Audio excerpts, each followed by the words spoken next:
Mic क्या आया भैया माइक के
प्रार्थना का जमा सरकार भी होगी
चलो भाई भी चली पूजा कर ले।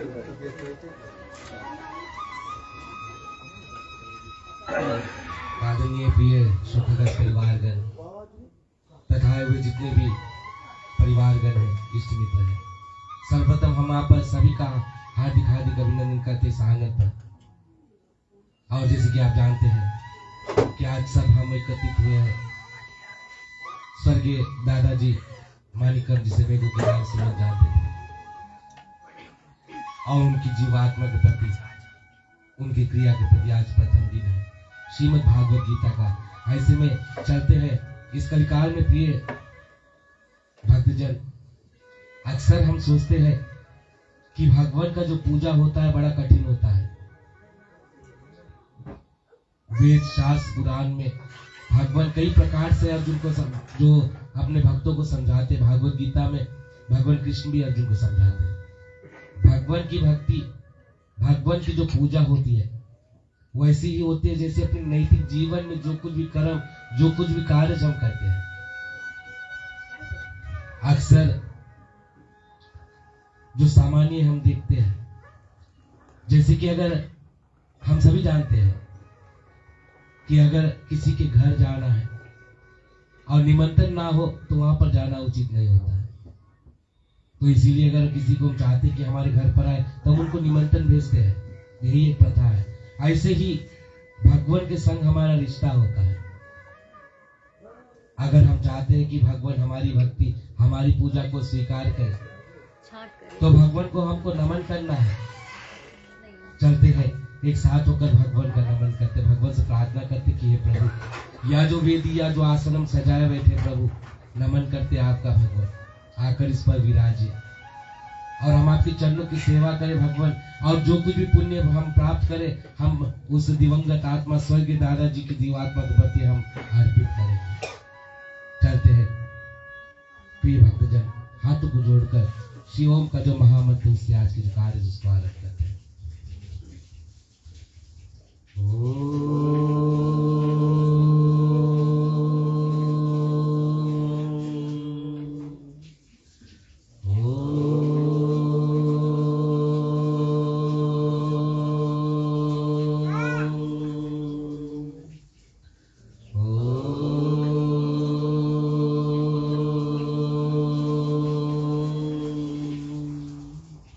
चलते हैं सर्वप्रथम गणपति जी का ध्यान करते हैं, जो प्रथम पूजनीयों से प्रार्थना करते कि हे प्रभु, आप ही प्रथम पूजनीय भगवान। प्रार्थना करते आपसे कि आज की हमारी ये जो कार्य है भगवान, स्वर्गीय दादाजी की जीवात्मक प्रति इसमें आप हमको सहायता प्राप्त करें।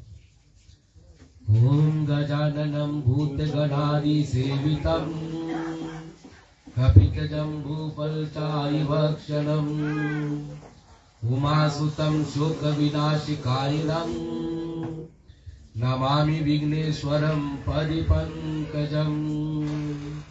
और ध्यान करते हैं माँ सरस्वती का, जो ज्ञान के भंडार को देने वाली है। प्रार्थना के रवैया हम आपका नमन करते हैं। आज स्वर्गीय दादाजी की जीवात्मा के प्रति ये जो स्थापन पूजा हम करने जा रहे हैं श्रीमद् भागवत गीता का, इसमें आप हमको सहायता करेंगे। ओम सरस्वती नमस्तुभ्यं वरदे कामरूपिणी विद्यारंभं करिष्यामि सिद्धिर्भवतु मे सदा। और याद करते हैं, प्रार्थना करते श्री गुरु का, क्योंकि इस कलिकाल में जो कुछ भी हम सत्य कर्म करते हैं गुरु के ज्ञान के द्वारा ही करते हैं। तो हम प्रार्थना करें कि हे भगवान, आज हम यहाँ बैठे हुए स्वर्गीय दादाजी की जीवात्मा के प्रति जो कुछ भी कर रहे हैं, जो कुछ भी सीखा है हमने, जो कुछ भी समझा उसी के द्वारा करें भगवान। प्रार्थना करते प्रभु आपसे कि हमारी यह जो कार्य जिसमें आप हमको सहायता प्राप्त करें। ओम गुरुरे ब्रह्मा गुरुरे विष्णु गुरुर्देवो महेश्वरा गुरुरे साक्षात् परब्रह्मम् तस्मै श्री गुरुवे नमः। और याद करते हैं, प्रार्थना करते हैं श्री कृष्ण कन्हैया लाल जी का, जिन्होंने साक्षात अपने मुखारविंद से अर्जुन को इस ज्ञान उपदेश को दिया है, जिसको श्रवण करके इस कलिकाल में हम जितनी प्राणी मात्र अपने अंधकरण को शुद्ध कर सकते हैं और अच्छे अच्छे मार्ग में बढ़ सकते हैं। सब प्रार्थना करते कि हे प्रभु, आप तो तीनों लोक के दाता, सब कुछ जानने वाले सर्वज्ञ आप ही हो प्रभु। प्रार्थना करते हैं स्वर्गीय दादाजी की जीवात्मा के प्रति, चाहे जहां भी रहे, मोक्ष व सदगति अच्छी उन्हीं को प्राप्त करे भगवान। और जो कुछ भी हम पुण्य जुटाए यहाँ पर नित्य श्रीमद् भागवत गीता के पाठ से, उस पुण्य का फल उस दिवंगत आत्मा के प्रति अर्पण करते हैं भगवान। हे प्रभु, आप ही श्रीमद् भागवत गीता में बतलाते हैं कि वह माध्यम आप ही है भगवान, जो उस पुण्य चाहे भोजन जो कुछ भी हम उस जीवात्मा के प्रति निकालते हैं, आप ही उसको वहां तक पहुंचाने वाले हो। प्रार्थना करते हैं भगवान आपसे कि हमारी जो कुछ प्रार्थना है स्वर्गीय दादाजी के प्रति से आप स्वीकार करें भगवान। ओम वासुदेवं सुतं देवं कंसचानूरमर्दनम देवकी परमानंदम श्री कृष्णं वंदे जगद्गुरु, श्री कृष्णं वंदे जगद्गुरु, श्री कृष्णं वंदे जगद्गुरु। प्रेम से बोलिए भगवान श्री कृष्ण की जय। प्रिय भक्तजन, जैसे हमने पहले भी बताया, इस कलिकाल में भगवान का पूजा वैसे होता है जैसे हम नैतिक जीवन में अपने जो कुछ भी कर्म करते हैं। अब भगवान को हमने आमंत्रित किया, भगवान इस आसन पर आकर विराजमान हो गए, क्योंकि भगवान जो भक्तों के प्रेम के भूखे होते हैं। ऐसे में घर पर कोई अतिथि आता है, उनका सेवा सत्कार हम करते हैं। ऐसे चलते प्रभु के शरणागत हो जाते हैं, उनकी सेवा हम एक साथ होकर करते हैं। चलते सर्वप्रथम प्रभु को चंदन का टीका करते हैं। ओम श्रीखंड चंदनम दिव्यम गणधमधयो सुमिरो हरम विलेपन सुर श्रेष्ठा चंदनाम प्रतिव्रताम। इसके पश्चात फूलों की माला को ले लेते, प्रभु को सुशोभित कर लेते हैं। ओम मालिकादि सुगंधनी मालय दीनी वै प्रभु मया तानि पूजारते पुष्पाणि में प्रतिव्रताम।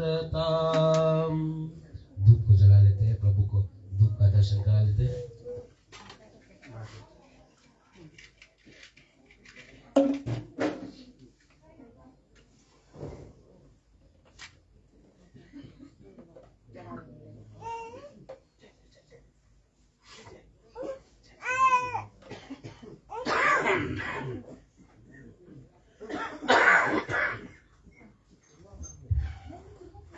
वनस्पति रसोदधूतो गणधयो गंधोत्तमा आगरे सर्वदेवाना धूपो में प्रतिव्रता।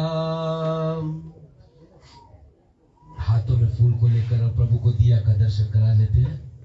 ओम संजय चवर्ती संयुक्ता वाहिना योजित मया दीपम ग्रानवदेवशे तिरलोकी मरे परिहम।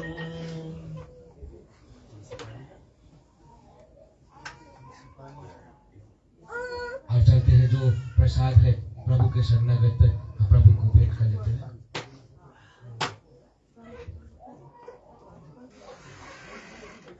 ओम इदं फलम मया देवम स्थापित में पुरसतो तेन में सुफला वापते भर्गौ जनमणि जनमणि।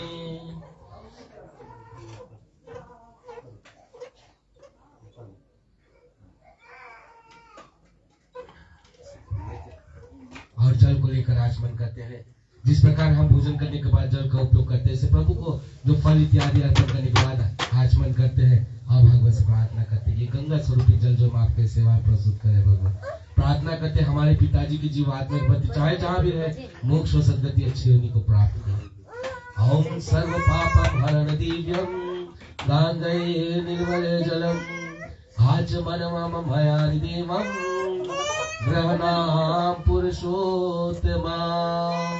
प्रेम से बोलिए आनंद भगवान श्री कृष्ण की।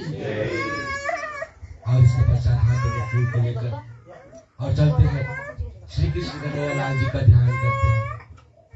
प्रार्थना करते हैं कि हे पूर्ण ब्रह्मा जन्माजन सर्वव्यापक न्यायकारी दयामय ईश्वर, आपके नामों का संख्या नहीं और आपके महिमा का कोई पार नहीं।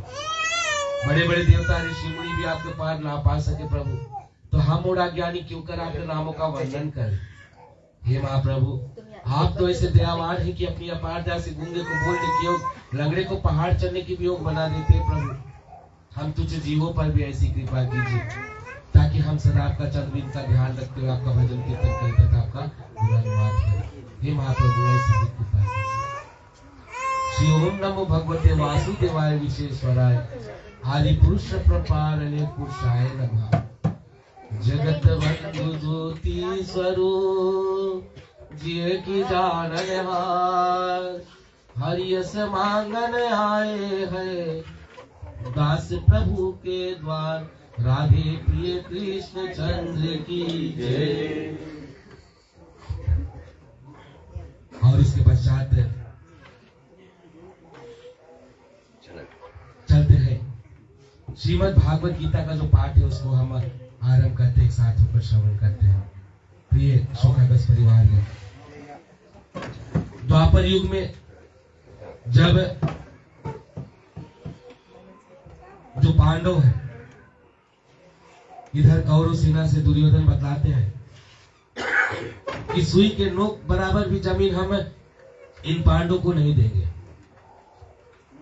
तब वहां पर जो पांडव है अपने हक के लिए एक धर्म युद्ध छिड़ता है वहां पर, और उस धर्म युद्ध में जिसकी विजय होगी और वह सारा जो जगह है, जो जमीन है उनका हो जाएगा, जो राज्य है उनका हो जाएगा। और ऐसे में उधर राजा धृतराष्ट्र जो अंधे थे श्री वेदव्यास जी से बतलाते कि हे ऋषिवर, मैं युद्ध भूमि में जाकर युद्ध का जो कौतुक वह देखना चाहता हूँ, लेकिन आंखों से तो नहीं देख सकता, लेकिन हम करें तो क्या करें। और तब महर्षि वेदव्यास जी ने धृतराष्ट्र को समझाते हुए बतलाया कि राजन, आप तो नेत्रहीन होने से युद्ध कैसे देख पाएंगे। तब धृतराष्ट्र ने कहा कि हे मुनिवर, भले ही मैं युद्ध नहीं देखूंगा पर सुन तो सकूंगा। अक्सर जैसे कहीं पर भी अगर गेम भी होता है ना, तो हम घर पर रहकर कमेंट्री सुनते हैं ना, तो राजा धृतराष्ट्र बतलाते कि महाभारत का जो युद्ध है अगर हम देख नहीं पाएंगे कम से कम सुन तो सकूंगा।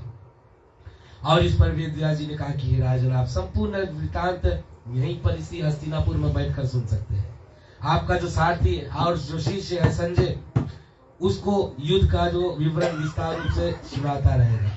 या सुनकर संजय विस्मित होकर, संजय वही कहता, संजय बड़े विस्मित हो जाते हैं और वेदव्यास जी से पूछते कि हे मुनिवर, हम में कैसा ऐसा समर्थ है कि हम यहाँ पर हस्तिनापुर में बैठे बैठे और कुरुक्षेत्र में जो महाभारत का जो युद्ध होगा हम यहाँ से कैसे देख सकेंगे। तो वेदव्यास जी ने क्या किया, एक दिव्य चक्षु जो है उसको संजय को प्रदान कराते हैं, जिसके कारण जो हस्तिनापुर में बैठे बैठे और वहां पर कुरुक्षेत्र में क्या हो रहा है वह सब देख रहा है। और यह जानकर राजा धृतराष्ट्र बड़े प्रसन्न हुए और राजा धृतराष्ट्र संजय से बतलाते कि हे संजय,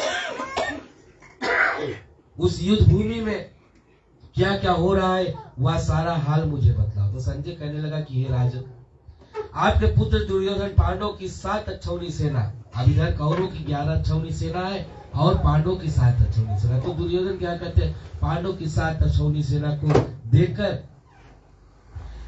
और उस पर दृष्टि डालते हुए गुरु द्रोणाचार्य के पास जाकर कहने लगे कि हे गुरुदेव, आप इन पांडवों की विशाल सेना पर दृष्टि डालिए और यह देखिए कि इस विशाल सेना की व्यूह रचना आपके ही बुद्धिमान शिष्य द्रुपद पुत्र धृष्टद्युम्न द्वारा किया गया है। और दुर्योधन क्या करते हैं, जो सारा हाल जो पांडव सेना का है, जो जिनका 7 अक्षौणी है, उसके विषय में बतलाते हैं और उन सभी के विषय में बतलाते हैं कि 5 पांडव है और भगवान श्री कृष्ण उनका सारथी है अर्जुन का। सारा हाल कहकर सुनाते हैं और उसके बाद बतलाते हैं दुर्योधन द्रोणाचार्य से कि आप हमारे भी जो सेना उनको कम ना समझे, क्योंकि उनके तो 7 अक्षौणी है, हमारे तो 11 अक्षौणी है और हमारी जो सेना उसका रक्षा करने वाला स्वयं पितामह भीष्म है, द्रोणाचार्य आप है, उनको बतलाते हैं। और इनके साथ साथ बहुत से ऐसे पराक्रमी योद्धा जो हमारे पक्ष में है और हमारी ही विजय होगी। दुर्योधन जो था उनका जो पल्ला वो भारी था, इस कारण से उनको विश्वास था कि वे ही जीतेंगे, जैसे एक्स्ट्रा कॉन्फिडेंस जैसे बतलाते हैं। तो दुर्योधन राजा इधर द्रोणाचार्य से बतलाते हैं और जितने भी जो मुख्य जो योद्धा थे उनको बतलाते तुम सभी ओर से पितामह भीष्म की रक्षा करो। पितामह भीष्म जो थे वो सेनापति थे। और इधर संजय कहने लगा कि हे राजन, अब मैं पांडव सेना का वर्णन करता हूँ। और जो संजय है पांडव सेना जी के विषय में सारा हाल कहकर सुनाया। और इतना कहते हुए क्या हुआ, भारी सा जो शंख का जो गूंज हुआ उठने लगा। और उस शंख बजने का कारण नहीं होता है कि जैसे शंख बजता है युद्ध आरंभ हो जाएगा ना। तो इधर दुर्योधन कहते हुए कौरव सेना ने जो अपना शंख बजाते हैं और बड़ा भारी शंखनाद हुआ। इस प्रकार उधर भीम ने और श्री कृष्ण अर्जुन ने भी अपने अपने शंख को बजाया। युधिष्ठिर अनंत विजय नकुल सदैव और मणि पुष्पक नामक शंखों को बजाते हैं। और हे राजन, राजा दिशास संजय बतलाते कि जब पांडवों की ओर से शंखनाद हुआ तो दुर्योधन भीष्म तथा अन्य योद्धाओं का हृदय वह छलनी हो गया। इतना भारी सा, भले ही 7 छावनी सेना, लेकिन उनके शंख का इतना भारी सा आवाज कि हृदय छलनी हो जाता है। और तब अर्जुन क्या करते हैं, अर्जुन कौरव सेना को देखकर और भगवान श्री कृष्ण बतलाते कि हे प्रभु, हमारा जो रथ है ले जाकर कौरव सेना के रथ, जो कौरव सेना उनके सामने खड़ा करो। हमको देखना, हमको किन किन से युद्ध करना है। और हे देव की नंदन, भगवान कृष्ण अर्जुन बतलाते हैं कि हम देखना चाहते हैं हमको किन किन से युद्ध करना है। तो भगवान कृष्ण क्या करते हैं, अर्जुन का रथ ले जाकर कौरव सेना के सम्मुख खड़ा कर देते हैं और बतलाते कि हे पार्थ, देखो इनसे तुमको युद्ध करना है। और प्रिय सुखद परिवारगण, जैसे ही अर्जुन अपने सामने वाले योद्धाओं को देखता है तो उनके हाथ सब पैर जो है ढीले पड़ जाते हैं। अर्जुन देखता है कि उनके जो गुरु है उनके सन्मुख खड़े हैं, जिनको उनको युद्ध करना है। उनके सगे संबंधी है, उनके मामा है, चाचा है, ताऊ है, उनके पोते पौत्र पुत्र आदि सभी युद्ध भूमि में जाकर खड़े। काका दादा के लड़कन जितने थे सब उसी युद्ध भूमि में खड़ा है, जिनसे अर्जुन को युद्ध करना है। और अर्जुन मुंह में पड़ जाते हैं, हाथों से गांडी धनुष छूट जाता है, रथ के पिछले भाग पर जाकर बैठ जाता है, आंखों से आंसू बहता है। भगवान कृष्ण के सामने दोनों हाथों को जोड़ लेता है। अर्जुन बतलाता है कि हे प्रभु, हम नहीं युद्ध कर सकेंगे क्योंकि हमारे सगे संबंधी है, हम इस पर अपने बाणों से प्रहार किस प्रकार से करें। और अर्जुन बतलाता है कि यहाँ पर एकत्रित कौरव और इनके बलशाली योद्धाओं को भली भांति दे युद्ध के लिए आए अपने सगे संबंधियों को देखकर मेरा दिल जो है, जो बतलाता है कि शोक से डूबा जा रहा है। प्रभु, मेरे अंग शिथिल पड़ते जा रहे और मेरा जो जिह्वा है वह भी सूख रहा है और धनुष मेरे हाथों से छूट गया है। भगवान अर्जुन बतलाते भगवान से कि मैं अपने आत्मजनों का युद्ध कर कर और विजय नहीं चाहता। मुझे ना राज्य चाहिए ना ही सुख चाहिए। भगवान कृष्ण अर्जुन बतलाते कि जिनके लिए युद्ध करेंगे, इस कलिकाल में भी हमारे जो बच्चे इत्यादि रहते हैं, भाई के बच्चे भी होते हैं, तो हम काम करते हैं तो बतलाते जो पैसा जुटाते तो कल को अगर हम नहीं रहेंगे तो ये बच्चे के लिए है ना। तो उसी प्रकार अर्जुन बतलाते कि जिनके लिए अगर हम यहाँ पर आए युद्ध करने के लिए कि युद्ध करेंगे और जिसके लिए राज करेंगे उन्हीं के साथ तो युद्ध करना है, तो राज किसके साथ करेंगे। भगवान कृष्ण से अर्जुन बतलाते कि हे प्रभु, स्वजनों का वध कर कर हम कैसे सुख की प्राप्त कर सकते हैं। अर्जुन बतलाते कि अपने सगे संबंधी को मारकर और हमको सुख किस प्रकार से मिलेगा।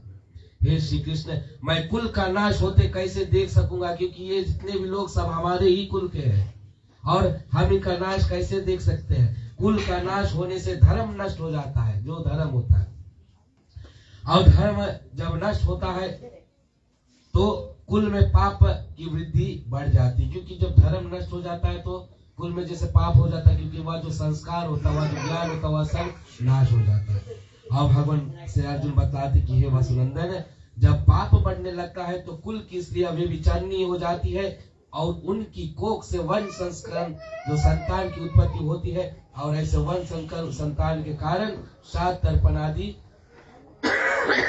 लुप्त होने जा रहे हैं। अभी के जैसे पीढ़ी जैसे बढ़ते हैं, हम जब छोटे थे तो उस समय पूजा पाठ इत्यादि जिस प्रकार से हम करते थे, तो अभी के बच्चे उतना नहीं करते हैं। तो भगवान बताते हैं कि जैसे जैसे समय आगे बढ़ता है तो अगर कुल का जैसे नाश होने लगता है तो उसमें क्या होता है, वह जितना भी जो ज्ञान होता है, संस्कार, वह कम होने लगता है।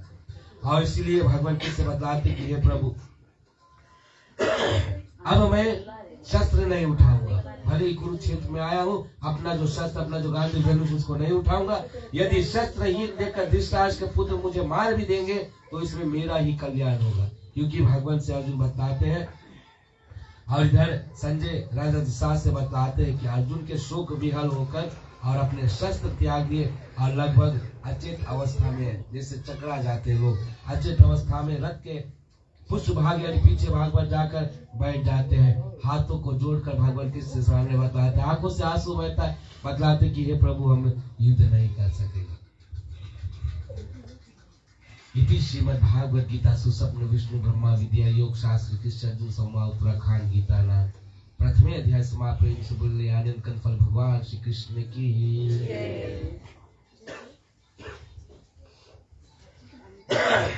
और चलते हैं प्रथमे अध्याय के जो महात्म, उसको भी श्रवण करते हैं। इधर एक समय माता पार्वती महादेव जी से पूछते हैं। अब महात्म जो होता है भागवत गीता के अध्याय के बाद महात्म होता है ना, तो अक्सर ऐसा होता है जैसे जो नवदा भक्ति की कथा थी त्रेता युग में प्रभु रामचंद्र जी ने माता शबरी को सुनाया था।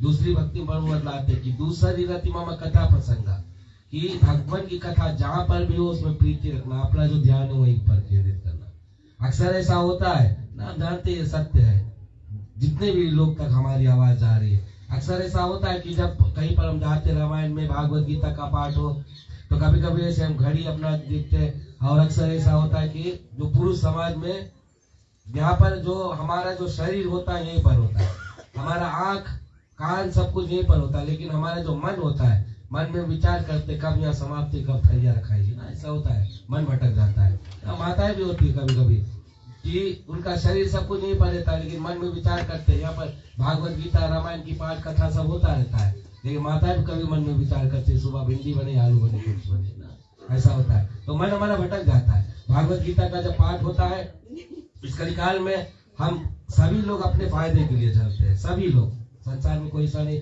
बिना फायदा जो नहीं चलता है, तो सभी लोग अपने फायदे के लिए चलते हैं। तो भागवत गीता में जो महात्म दिया जाता है, महात्म में को सुनने के पश्चात हमको पता चलता है कि इस अध्याय को जो ज्ञान है उसको जीवन में अमल लाने से क्या फायदा हमको मिलता है। तो चलते पहले अध्याय के जो महात्म है उसको श्रवण करते हैं। एक समय माता पार्वती भोलेनाथ जी से बतलाते हैं, पूछते हैं कि ये प्रभु किस ज्ञान के बल से आपको संसार के सब लोग शिव कहकर पूजते हैं, मृगछाला ओढ़े, सब अंगों में शमशान की विभूति लगाए, गले में सर्प और नर मुंडों की माला पहने हुए हो और इनमें तो कोई भी पवित्रता नहीं है। आप शमशान की जो भभूत है, जो नर के मुंड माला जो पहने हुए और मृग की छाला जो ओढ़े हुए, तो इसमें तो कोई पवित्रता है ही नहीं, और फिर भी आप किस ज्ञान से पवित्र माने जाते हो, या आप कृपा कर करिए। तो महादेव जी ने कहने लगा कि हे प्रिय सुनो, गीता ज्ञान को हृदय में धारण करने से मैं पवित्र माना जाता हूँ और इस ज्ञान से मुझे बाहर के कर्म कभी व्यापते नहीं। तब माता पार्वती ने कहा कि हे भगवान, जिस गीता ज्ञान की आप ऐसी स्तुति करते हैं उसके श्रवण करने से कभी कोई कृतार्थ भी हुआ है? तब श्री महादेव जी ने कहा कि इस ज्ञान को सुनकर बहुत से जीव कृतार्थ हुए हैं और आगे भी होंगे। मैं तुमसे एक पुरातन कथा कहता हूँ, तुम श्रवण करो। और उधर एक समय पाताल लोक में शेषनाग की शैया पर श्री नारायण जी नयन मूंद कर अपने आंखों को बंद कर और आनंद में मगन थे। उस समय भगवान के चरण दबाती हुई माता लक्ष्मी ने पूछा कि हे प्रभु, निंद्रा और आलस्य तो उन पुरुषों को व्यापता है जो पुरुष तामसिक है। 3 प्रकार के गुण हमारे अंदर होता है, सात्विक, राजसी अथवा तामसिक होता है। सभी मनुष्य के लिए अपना करना कर्तव्य कर्म होता है, और जो समय भी होता है तो समय भी सभी के लिए आधारित होता है ना। तो दिन का जो समय है हम मनुष्यों के लिए है कि हम अपना काम काज करें, अपना जो कुछ भी कार्य करते ना। रात का समय दिया गया है सोने के लिए, तो उसमें बतलाते हैं कि जो दिन में सोता है वह तामसिक पुरुष होता है, उनके अंदर तामसिक गुण होता है, 3 प्रकार के गुण होता है। तो भगवान विष्णु से माता लक्ष्मी बतलाते हैं कि निंद्रा और आलस्य ऐसे तामसिक गुण आपको किस प्रकार से मिला करते हैं, और फिर आप तो तीनों गुणों से अतीत हो। तो श्री नारायण जी कहने लगा, और श्री नारायण प्रभु वासुदेव हो और आप जो नेत्र मूंद रहे हो, माता लक्ष्मी पूछ रही, यह मुझको बड़ा आश्चर्य लगा। तो श्री नारायण जी कहने लगे, हे लक्ष्मी, मुझको निंदा और आलस से कभी नहीं व्यापता। और एक शब्द रूप जो भागवत गीता है उसमें ज्ञान है, उसके आकार रूप है, और तैसे ही गीता शब्द रूप अवतार है। और इस गीता में यह अंग है कि 5 अध्याय, कुल मिलाकर 18 अध्याय होता है। 5 अध्याय भगवान विष्णु बतलाते कि मेरा मुख है, 5 अध्याय मेरी भुजा, 11वां अध्याय मेरा हृदय है और मन है, और 16वां अध्याय मेरा उदर है, 17वां अध्याय मेरी जंघा, 18वां अध्याय जो है भगवान बतलाते वह मेरा चरण है। और गीता के सब श्लोक ही मेरी नाड़ियां है, और जो गीता के अक्षर है वही मेरा रोम है। ऐसा मेरा शब्द रूपी जो गीता ज्ञान है उसी के अर्थ में हृदय में विचार करता हूँ और बहुत आनंद को प्राप्त होता हूँ। तो माता लक्ष्मी कहने लगी कि हे प्रभु, जब श्री गीता जी की इतना ज्ञान है तो उनको सुनकर कभी कोई जीव कृतार्थ हुआ है? जिस प्रकार से आज हम सब एकत्रित हुए स्वर्गीय दादाजी के आत्मोपति गीता का पाठ कर रहे हैं, तो कोई जीव कभी कृतार्थ हुआ है? तो मुझसे कहो तो भगवान विष्णु माता लक्ष्मी से बतलाती कि हे देवी, गीता ज्ञान को सुनकर बहुत से जीव कृतार्थ हुए, सो तू श्रवण कर। प्रिय भक्तजन, आप इसे मन लगाकर श्रवण कर। एक शूद्र प्राणी था। 4 वर्ण के लोग होते, ब्राह्मण, क्षत्रिय, वैश्य और शूद्र होता है। ब्राह्मण का काम है पितरों का तर्पण करना, पूजा पाठ करना। उसके बाद क्षत्रिय आता, क्षत्रियों का काम है कि प्रजा की रक्षा करना, सबका रक्षा करना, और ब्राह्मणों का रक्षा करना।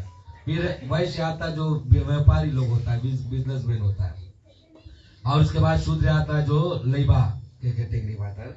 तो एक शूद्र वर्ण प्राणी था, एक लैबा था जो चांडालों के कर्म करता था, और तेल लवण का एक व्यापार उसने शुरू कर दिया। उसने एक बकरी को पाली। एक दिन वह बकरी चराने को वन में गया और वृक्षों के पत्ते तोड़ने लगे, तो वहां से एक सर्प ने उसे डस लिया और वह तुरंत मर गया। मरकर उसने नरक भोगे और फिर बैल का जन्म पाया। उस बैल को एक भिक्षुक ने मोल ले लिया, जो भिक्षा घर घर जाकर भिक्षा मांगता है तो भिक्षुक मोल ले लिया। या फिजी में नहीं होता है, भारत में आज भी है, लोग क्या करते हैं, बैल पर चढ़कर जाकर भिक्षा मांगते हैं। तो भिक्षुक ने मोल ले लिया और वह भिक्षुक उस पर चढ़कर सारा दिन मांगता फिरे, जो कुछ भिक्षा मांग कर लावे वह अपने कुटुंब के साथ शाम को बैठकर खा लेता था। वह बैल सारी रात द्वार पर बंधे रहे और उसके खाने पीने की खबर कोई नहीं लेता था। लेकिन क्या करते, कुछ थोड़ा सा भूसा उसके आगे डाल देते थे। जब दिन चढ़े जैसे सूर्य निकलता है और फिर बैल पर चढ़कर वह फिर भागता फिरे। कई दिन गुजरे तो वह बैल भूख का मारा गिर पड़ा एक दिन, किंतु उनका प्राण नहीं निकल रहा था। अक्सर संसार में ऐसा होता है कि कोई मरने की अवस्था में होता है लेकिन प्राण नहीं निकलता है। और फिर नगर के लोग देखा करे तो कोई तीर्थ का फल दे, कोई व्रत का फल दे, तब भी उस बैल के प्राण नहीं छूटे। तो एक दिन एक गणिका आई, गणिका जो वैश्या होती है ना, एक दिन एक गणिका आई। उसने लोगों से पूछा कि यह कैसी भीड़ है? तो उन्होंने कहा कि इसके प्राण नहीं निकलते और अनेक पुण्यों का फल दे रहे हैं, तो भी इसकी मुक्ति नहीं होती है। तब गणिका ने कहा कि चलो ठीक है। अब गणिका ने देखा कि सभी लोग अपना पुण्य का फल दान कर रहे हैं। अब गणिका को नहीं पता है कि उसने आखिरी पुण्य कब किया था, लेकिन गणिका बतलाते कि मैंने जो कर्म किया है और उसका फल मैंने इस बैल के निमित्त दिया। और प्रिय सुखदस परिवारजन, इतना कहते बैल की मुक्ति हो जाती है। तब बैल ने ब्राह्मण के घर जाकर जन्म लिया और पिता ने उसका नाम सुशर्मा रखा। जब बड़ा हुआ तो पिता ने इसको विद्यार्थी किया कि बड़े जो कुछ भी वो जितना भी पढ़ना लिखना चाहते थे उनको पढ़ाया लिखा। तब उसको पिछले जन्म की सुधि याद रही कि वो पिछले जन्म में बैल की योनि में था, किस प्रकार से उसकी मुक्ति हुई। और यह अति सुंदर हुआ कि इसने एक दिन मन में विचार किया कि जिस गणिका ने मुझे बैल की योनि से छुड़ाया था उसका मैं दर्शन करूं। तो विप्र चलते चलते गणिका के घर गया और कहा कि तू मुझे क्या पहचानती है? तो गणिका ने कहा कि मैं नहीं पहचानती, तू कौन है? मेरी तेरी क्या पहचान? तू तो एक विप्र है, मैं तो एक वैश्य हूं। तू एक ब्राह्मण है ना, और मैं तो एक वैश्य हूं। तब विप्र ने कहा कि मैं वही बैल हूँ, वह जो आत्मा बैल के अंदर था, मैं अब मेरे अंदर वही बैल हूँ जिसको तुमने अपना पुण्य दिया था। तब मैं बैल की योनि से छूटा था और अब मैं विप्र के घर यानी ब्राह्मण के घर जन्मा हूँ, और तू वह अपना पुण्य बता। तो गणिका ने कहा कि मैंने अपने जाने में कोई पुण्य कभी किया ही नहीं, परंतु मेरे घर एक तोता है, वह सवेरे सवेरे कुछ पढ़ता है, मैं उसके वाक्य को सुनती हूँ और उस पुण्य का फल मैंने तेरे निमित्त दिया था। तब वो विप्र जाकर तोते से पूछा कि तू सवेरे सवेरे क्या पढ़ता है? तो तोता जो पेरेंट होता है ना, तो तोता अक्सर ऐसे उनके पास इतना ज्ञान होता है कि जो कुछ अगर वे सुनते तो वही कुछ बोला करते हैं। तो तोते ने कहा कि मैं पिछले जन्म में एक विप्र का पुत्र था, ब्राह्मण का पुत्र था। पिता ने मुझे गीता के पहले अध्याय का पाठ सिखाया था और मैंने एक दिन कहा कि मुझको गुरु ने क्या पढ़ाया। अब अंदर अभिमान आ गया और तब गुरुजी ने मुझे शाप दिया कि तू सुअर हो जा। और तब मैं सुबह हुआ और एक दिन उसके बाद तोता हुआ और एक दिन फंदक ने मुझे पकड़ ले गया और एक विप्र ने मुझे मोल ले लिया। जो फंदक है अब पकड़ कर तोता को लेकर गया तो एक विप्र ने ब्राह्मण ने मोल ले लिया, उनको खरीद लिया। और वह विप्र भी अपने पुत्र को गीता का पाठ सिखाया करता था। तब मैंने भी वह पाठ सीख लिया। उसी दिन विप्र के घर में चोर घुसे। अब एक ब्राह्मण के घर जब चोर जाते हैं तो उनको कुछ वस्तु जब नहीं मिलता है तो तोता ने कहा कि मेरा पिंजरा उठा कर लेकर आ गया। और यह जो गणिका या जो वैश्य है, उस चोर के जो मित्र थे, तो यह जो मेरा पिंजरा है लाकर इस गणिका को दे दिया। तब से मैं यहाँ पर हूँ। और बतलाते तोता कि सुबह सुबह मैं उसी श्रीमद् भागवत गीता के पहले अध्याय का अभ्यास करता हूँ और जो कुछ मैं कहता हूँ या गणिका के समझ में कुछ नहीं आता है, लेकिन श्रीमद् भागवत गीता का जो पाठ है पहला अध्याय का, वही वे सुन रहे और उसी का फल और ये तेरे निमित्त अर्पण किया। और बतलाते हैं वह जो विप्र ने कहा कि हे तोते तू भी विप्र है और मेरे आशीर्वाद से तेरा भी कल्याण हो। भगवान विष्णु माता लक्ष्मी से बतलाते कि हे देवी। विप्र के इतना कहते ही वह तोता भी मुक्ति को प्राप्त हुआ। तब गणिका ने बुरे कर्म को छोड़ भले कर्म को ग्रहण किया, नित्य प्रति स्नान करे और श्री गीता जी के प्रथम अध्याय का पाठ करे, इससे उसकी भी मुक्ति हुई। अक्सर हम बहुत जगह पर जाते हैं, श्रीमद् भागवत गीता का पाठ सुनते, कभी कभी पंडित भी प्रवचन करते कहीं पर ना, तो इससे यह ज्ञान मिलता है हमको। अक्सर जब पंडित किसी क्रिया में भी बतलाते हैं कि शाम को जब गीता पाठ हो तो सभी लोग समय से आ जाए ना, कोई लोग यहाँ वहाँ खड़े रहते हैं, समय से आ जाए, तो इससे यह ज्ञान मिलती कि ना जाने किसके पुण्य से जो जीवात्माओं से मुक्ति मिलता है। तो इसी कारण बताते हैं कहीं पर भी श्रीमद् भागवत गीता का पाठ हो, अपना समय को निकाल कर जहाँ पर बैठ जाए और अपनी ओर से जो गीता पाठ का जो पुण्य का फल है जीवात्मा के निमित्त अर्पण करें। क्योंकि जिनके पुण्य से जीवात्माओं से मोक्ष संगति प्राप्त होती है तो उसको बड़ा आशीर्वाद मिलता है उसी पितृ के द्वारा। इति श्री पद्म पुराण सतीश्वर समा उत्तराखंड गीता नाम पहले अध्याय के माध्यम से प्रेम से बोले आनंद कर पर भगवान श्री कृष्ण की।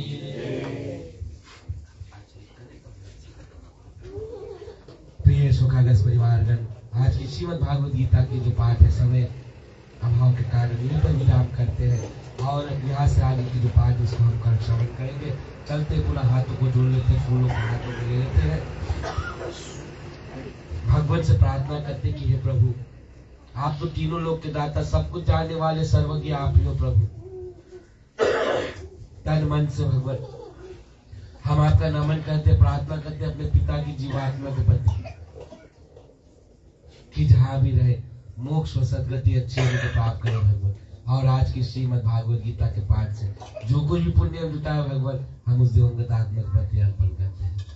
चलते हैं एक साथ होकर प्रभु से प्रार्थना करते हैं।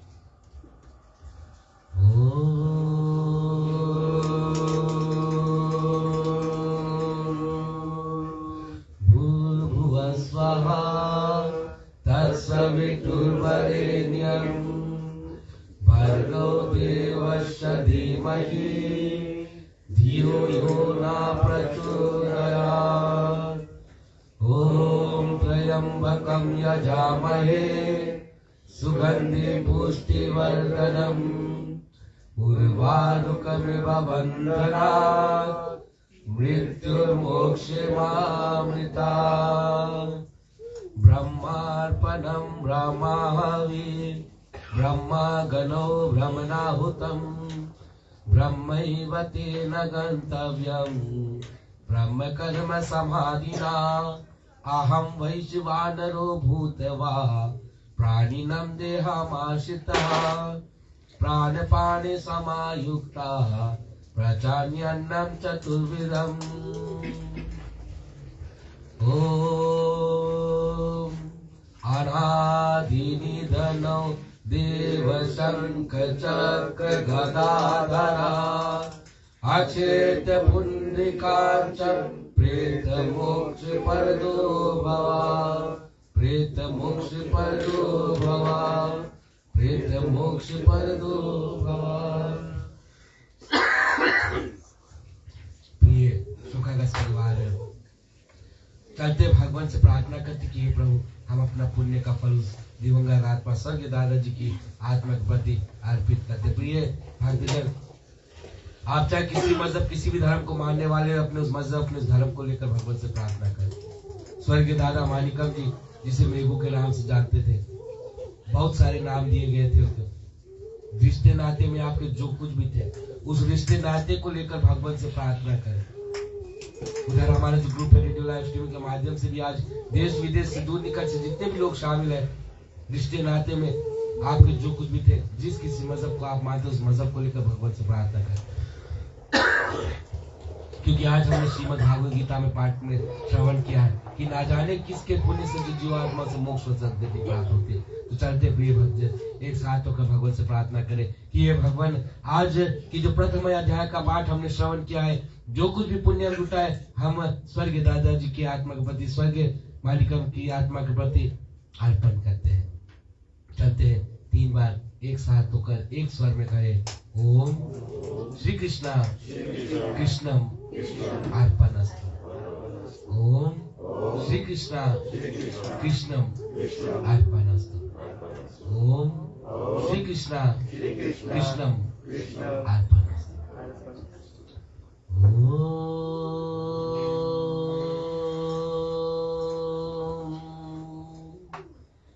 शांति शांति शांति।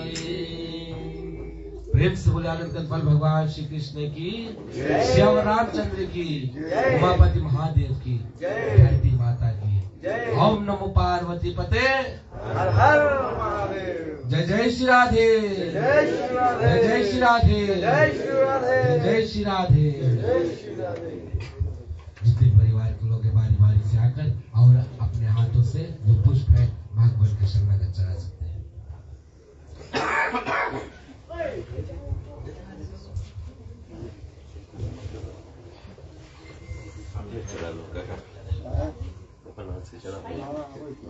श्री कृष्ण गोविंद हरे मुरारी, हे नाथ नारायण वासुदेवा।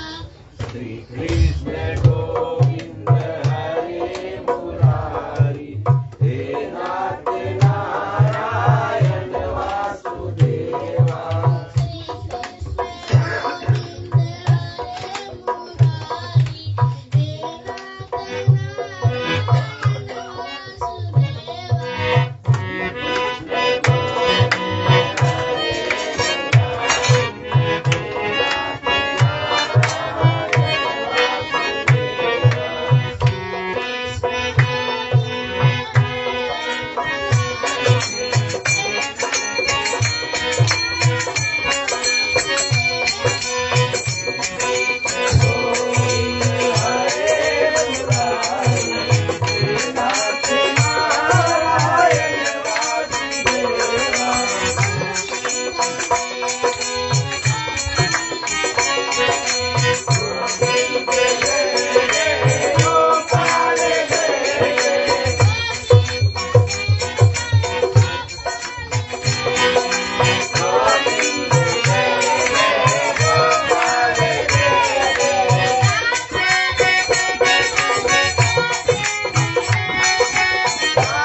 भगवान श्री कृष्ण की जय।